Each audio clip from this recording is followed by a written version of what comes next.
Hi Aries, welcome to your reading for July 2020. Let's see what is going on for you, Aries. I'm sorry I did not make June videos. I really needed a break, and I think I was just trying to deal with everything that's going on, and really I have to admit it got overwhelming.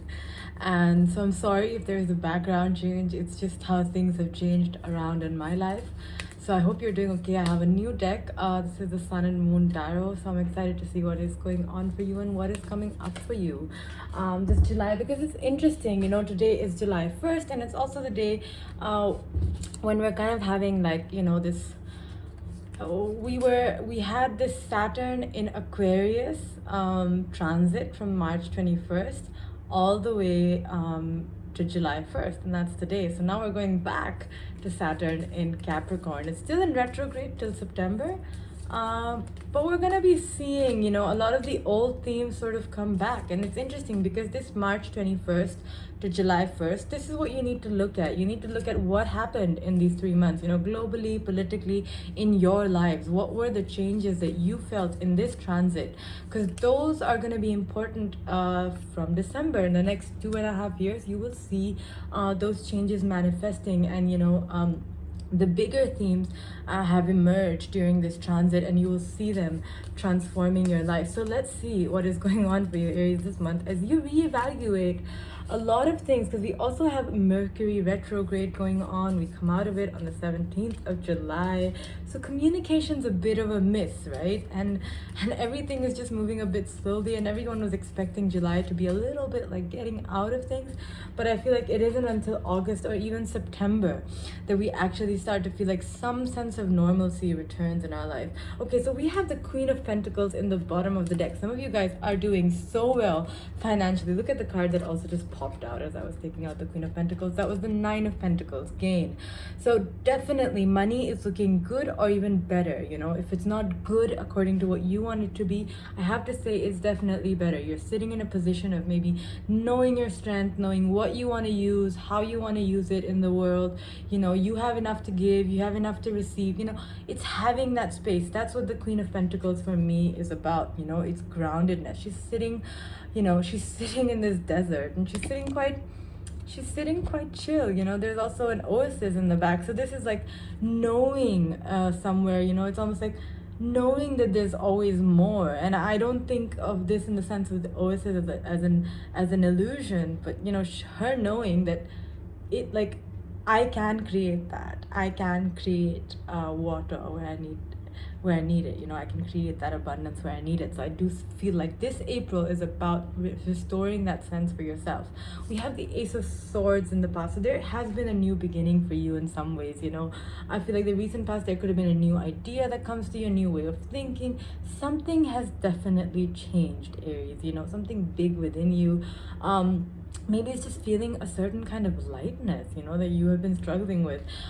Interestingly, you do have the King of Wands in the center of the reading. So I feel like for some of you guys, this could be some digestion issues, Oh, and we also have Mars in Aries. How can I forget that? So I think there it is. This July is going to be challenging you because the Wands represent fire signs, and whenever you see the King of Wands, you think Aries, Leo, Sagittarius. So this is you coming into your power of being a leader somewhere, of taking charge. And I think that's what this month is going to be challenging you, because Mercury will be in retrograde. So you're going to feel like, I can't really do this, and there's all these other planets in retrograde. How do I kind of like put my action, forward? Like, how do I create the world that I want to create? So I think those are the terms that you will be figuring out this month. We have the Queen of Cups in your present card, so a lot of feelings, a lot of emotions coming up this month, a lot of things to deal with like how do I feel my way through everything. So I think this is definitely an emotional month, because there's one side of you which is all full of fire, always fired up, but especially fired up this month, ready to move, ready to create. But and the other side of you is fire and water, right? So this is the part of you that is feeling everything this month. And I would really say, be guided by your intuition. The thing that I love about Mercury retrograde is that it's not typical. Your communication, your dreams, everything will reflect another side of you. It's not the very practical side. It's not the side of life you can see. It's the side of life that is unseen, the side of your mind that is unseen. So I feel like with, again, the Queen of Cups, you get to explore this emotional realm, and you have the time for it in this July. So I would say please use this well, because you do have the Nine of Cups in the near future. Happiness, this is fulfillment. There's something that you have been manifesting, something that you have been creating. You've been working towards it, right? Because we talked about this Queen of Pentacles. You've already created your stability. Here it is. You are creating this emotional fulfillment for yourself, and you are receiving it. So this is definitely coming to you. I feel like after the full moon in particular, when we have a not retrograde, we have an eclipse, full moon eclipse on the 4th or the 5th, depending on where you are. I think that's where after that is when you really start to feel the sense of joy coming back into your life. Maybe something exciting happens. Maybe you have an idea which gets you fired up after so many years or so many months, depending on where you're at. But I feel like a certain sense of satisfaction begins to creep in the environment. You have the Four of Pentacles, power. So here it is. I think this is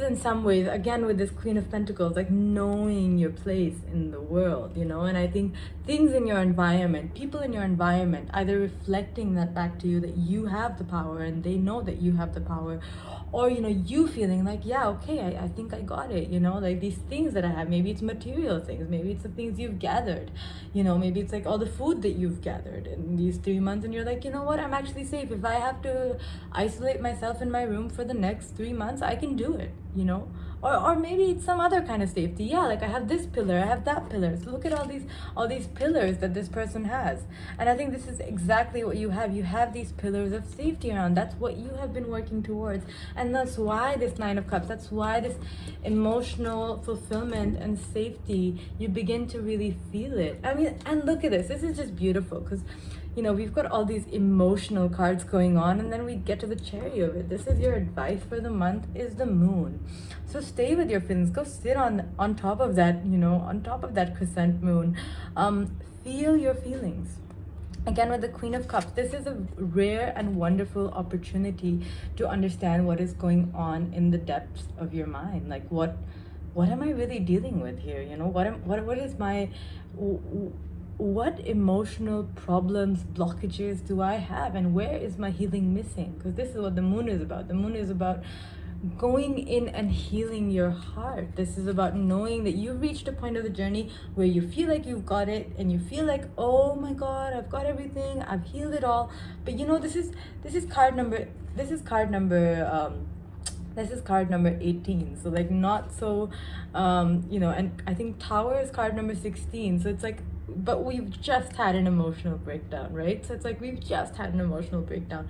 So there's a lot to reflect on. There's a lot to think about, because I think before the moon, you have the star, and I think that's what happens. Like with the star, it feels like that's the rebirth. You feel like, yeah, it's all good again, but I feel like there's a lot of learning to happen. I think this is that month about tying in all the lessons that need to be tied in.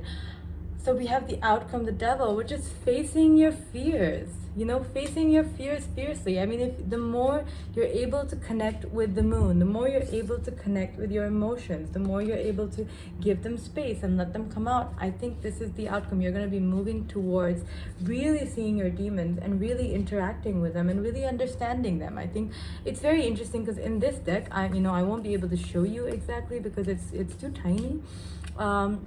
But again, like I feel like if you can see this little red dot on his head, which I really highly doubt that you can, but this dot in this deck represents the third eye, and like the eye to see your demon, which is like, it always lives within you, right? It's not something external, but it's a great image to understand what exactly your demons can do to you, right? And because you have the truth here, you've got the Four of Swords, it's clarified by the Four of Swords. So it's like saying, hey, you know what, I know that you're a part of me, and I know that this is the kind of cycle that we're in, and you know what, I have to live with you, so I'm going to learn how to live with you, and I'm going to learn how to deal with you, and I'm going to do that with acknowledging you and not saying that, oh no, you're this toxic side of me. No, it's okay.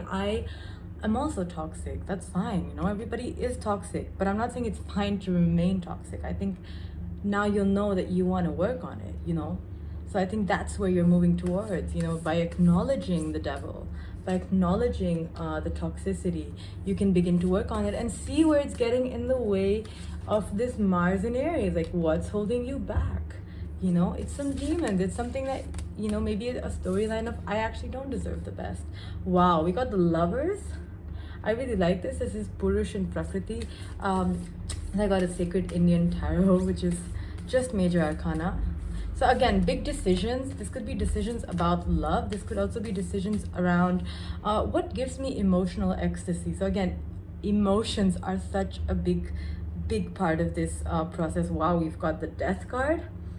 Yeah, so a lot of themes ending, a lot of things coming to a close. This is also why, and also a lot of endings that you may have to acknowledge that are going on. And we also have the Strength beam. So this is, I feel like it's not necessarily an easy time. I don't think it's an easy time for anyone, but I feel like your strength comes from your emotional recognition.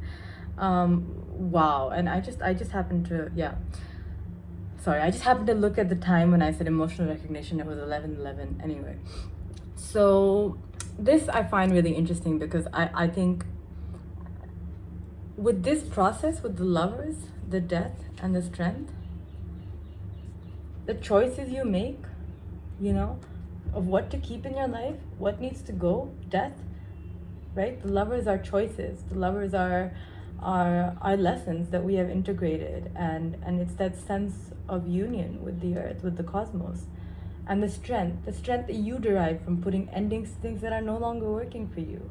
So I think you're moving into a really powerful place, you know, and I think you're moving yourself there. You have been creating the space to go there. And I think the rest of this time, like especially till December, you're going to be wrapping up a lot of themes so that next year when Saturn, like December, when Saturn moves into Aquarius properly, you're able to explore these themes that you did in these past 3 months. So I would say, please take a look at that, and lots of love. Be kind to yourself this eclipse. It's going to be intense.